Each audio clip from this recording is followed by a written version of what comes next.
meron pang isang video dyan na makikita yung bata na anak ni suspect, anak ni Police Master Sergeant Jonel Nuesca na nananambunot. Okay, pakita natin. Ayun, okay. Alright, cut, stop. Okay. Marami sa inyo nagsabi na ang nag-provoke talaga dito ay yung bata. True. Pero hindi ko po sisisihin yung bata at dapat po hindi natin sisihin yung anak ni Police Master Sergeant Jonel Nuesca. Dahil number one, yung bata ho isinama ni Sergeant Nuesca sa eksena. Hindi naman pupunta yung bata niya kung hindi sinama nung tatay niya. Pangalawa, merong old saying na what monkey see, monkey do. Ang ibig sabihin po niyan, kung ano nakikita ng mga bata, ginagawa nila. Ano nakikita nila sa kanilang bahay, ginagawa nila. So, ibig sabihin,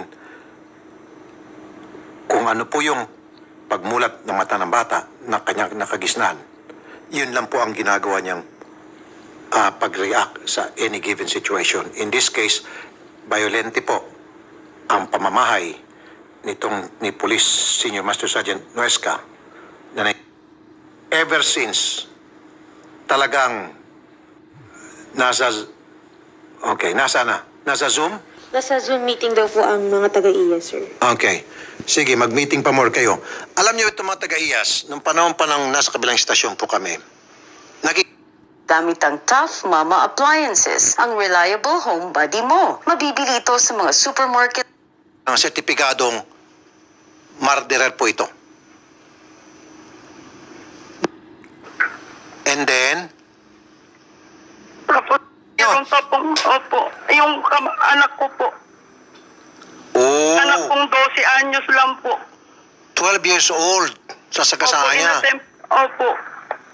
Okay. Tapos, meron din pong pangyayari na nakainom po siya, bigla po niya sinugod uli si Frank. Ang sabi po niya, mayayabang kayo, ganito, ganyan, nagmura po siya. Gusto niyong ilabas ko yung pagkademonyo ko. Yun po ang sabi niya, may record din po kami nun sa pulis. Naka-blatter po yun. Opo, naka-blatter po yun. Meron din po kaming video nun.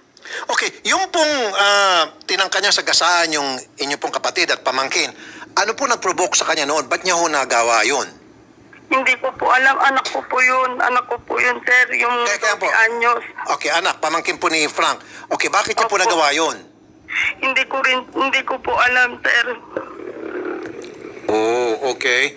Now, ma'am, nabanggit niyo sa amin kanina sa baba, nagmula po ang gusot na ito, lahat ay sapagkat meron pong ibinebentang lupa yung inyo pong mother. Opo. Si Nanay Sonia kay pulis. Opo. Opo. And then, hindi po nagkaunawaan hanggang sa bandang huli, si Nanay ni-refund na lang po yung 40,000 para tapos ng problema. Tama? Opo. However, Ganito po yun, sir. Sige po. Nagbenta po yung nanay ko ng lupa para po magka-right of way sila. Di binili naman po nila. Humingi po ng 40,000 yung nanay ko para po sa titulo. Pagkatapos po, hindi po nagtagal, binawi po nila. yung 40,000, buo. Opo, buong-buo po yun. Nakaano rin po yun sa barangay. Sa barangay ho, nagkasolian po ng pera. Okay.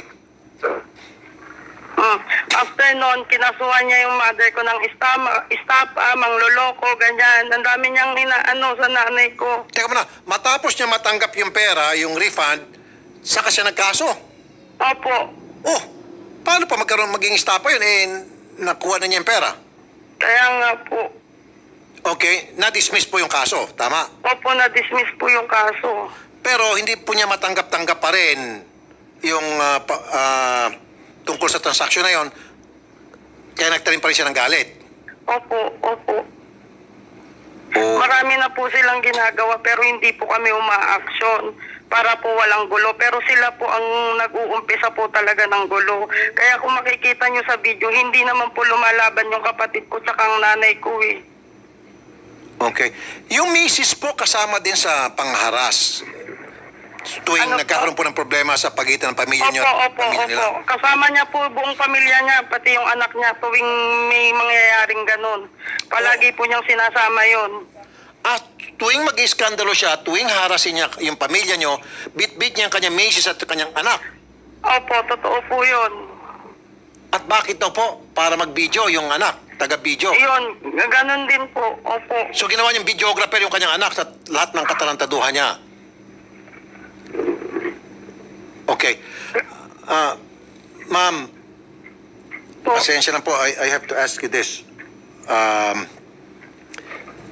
Ano po yung immediate na naramdaman po ninyo matapos pong mangyaring insidente at ngayon nabalitaan nyo nakakulong na po itong si Police Master Sergeant Jonel Nuesca? Siyempre po, sobrang sakit naman po. 2 buhay po ang kinuha niya. Hindi sapat ang kulong para sa kanya. Kasi 2 buhay po yung kinuha niya sa amin.